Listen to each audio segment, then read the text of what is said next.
हम स्वयं और हमारे मंत्रीगण, हमारे सांसदगण, विधायकगण, हमारे जितने भी निर्वाचित जनप्रतिनिधिगण हैं, महापौर से लेकर जिला पंचायत अध्यक्ष, सभी समाधान शिविर भी अटेंड किए, लोगों के बीच में भी गए, औचक निरीक्षण भी हुआ।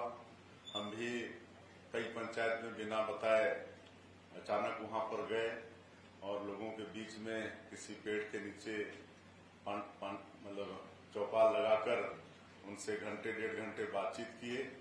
और जो 1.5 वर्षों में हम लोग छत्तीसगढ़ की जनता की सेवा के लिए काम कर रहे हैं, चाहे मोदी की गारंटी को पूरा करने का हो या जो भारत सरकार और प्रदेश सरकार की योजनाएं हैं या जो पहले से संचालित योजनाएं हैं, पीडीएस की व्यवस्था है, वो व्यवस्था ठीक से है कि नहीं, वहां पर पानी की व्यवस्था है कि नहीं, बिजली है कि नहीं, स्कूल में गुरुजी आते हैं कि नहीं, पटवारी रहता है कि नहीं, ये सब सारा चीज जानने का प्रयास किए हैं।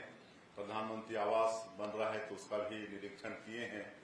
तो ये सब पीएम जनमन योजना में कई हमारे जो पीवीटीजी के लोग हैं, कोरवा, बिरहोर, कमार, बैगा, अबुझमाड़िया, तो उनके लिए हमारे प्रधानमंत्री जी अलग से जनमन योजना चला रहे हैं।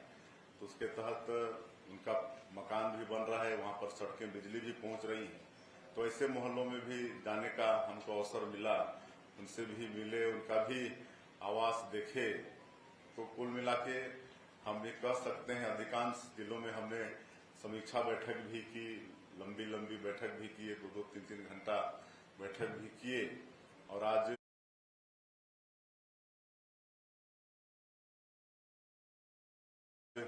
मुख्यमंत्री के नाते हम कह सकते हैं कि जो 1.5 वर्षों में हमने छत्तीसगढ़ की जनता का सेवा का प्रयास किया है, उसमें काफी हद तक हम लोग जनता को संतुष्ट करने में सफल हुए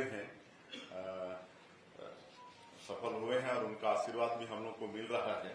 और लगातार जो क्षेत्र की बड़ी बड़ी समस्याएं हैं उसको निदान करने का भी हम लोग प्रयास किए हैं। और आज ये समापन के अवसर में आज यहाँ पर हम लोग आपके इस जिले में आए, धमतरी जिले में, और यहाँ पर पुरानी मंडी परिसर में समाधान शिविर का आयोजन किया गया था, जिसमें बहुत से लोगों को, जैसे यहाँ सरपंच लोग हैं, बहुत महिला सरपंच हैं, उनको बहुतों का ड्राइविंग लर्निंग लाइसेंस आज देने का काम किए हैं।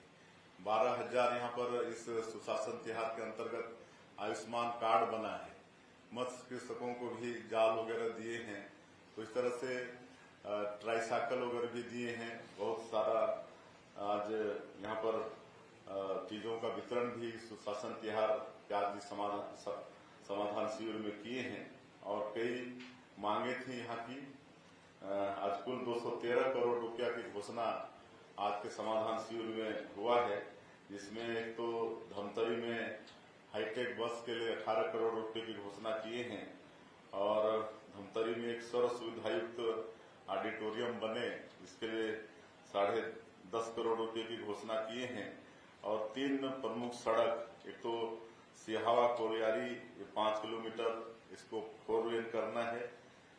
इसके निर्माण में 69 करोड़ लागत आएगा, तो उसकी भी घोषणा किए हैं।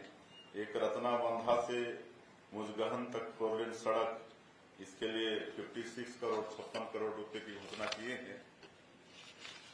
और एक धमतरी नगरी मुख्य सड़क काफी जर्जर स्थिति में है, इसके नवीनीकरण और सुदृढ़ीकरण के लिए 60 करोड़ रुपए की घोषणा किए हैं। इस तरह से कुल आज 213 करोड़ रुपए की आज के समाधान शिविर में घोषणा किए हैं। और बहुत सारे और भी जनप्रतिनिधियों के मांग पत्र आए हैं, वैसे भी उनके मांग पत्र सुशासन तिहार के अंतर्गत भी आए होंगे, आज अलग से हमको भी दिए, तो उनका भी क्रमशः यथा समय निदान करेंगे। और मैं अंत में आप सब लोग इस सुशासन तिहार को प्रचार प्रसार में समय दिए, परिश्रम किए और इसको लोगों तक पहुंचाए, इसके लिए मीडिया के आप सभी बंधुओं का भी हम धन्यवाद। मैं आपको बताना चाहूँगा कि छत्तीसगढ़ प्रदेश में 33,000 शिक्षकों की जो है भर्ती करने के लिए यहाँ पर भारतीय जनता पार्टी की जो सरकार है वो चुनाव जीतने से पहले या चुनाव जीतने के बाद बोल रखा था। लेकिन ये जो भर्ती प्रक्रिया है उसके विषय में कुछ नहीं बोल रहे थे सरकार। लेकिन हाल ही में 33,000 शिक्षकों की भर्ती नहीं करेंगे, लेकिन 5,000 शिक्षकों की भर्ती यहाँ पर करने की बात कही है। और ये पहला चरण है कहा जा रहा है। पहले चरण में जो है शिक्षकों की जो है चरणबद्ध भर्ती करेंगे और पहले चरण में 5,000 शिक्षकों की भर्ती करेंगे। ऐसा बहुत बड़ा निर्णय अभी लिया गया है।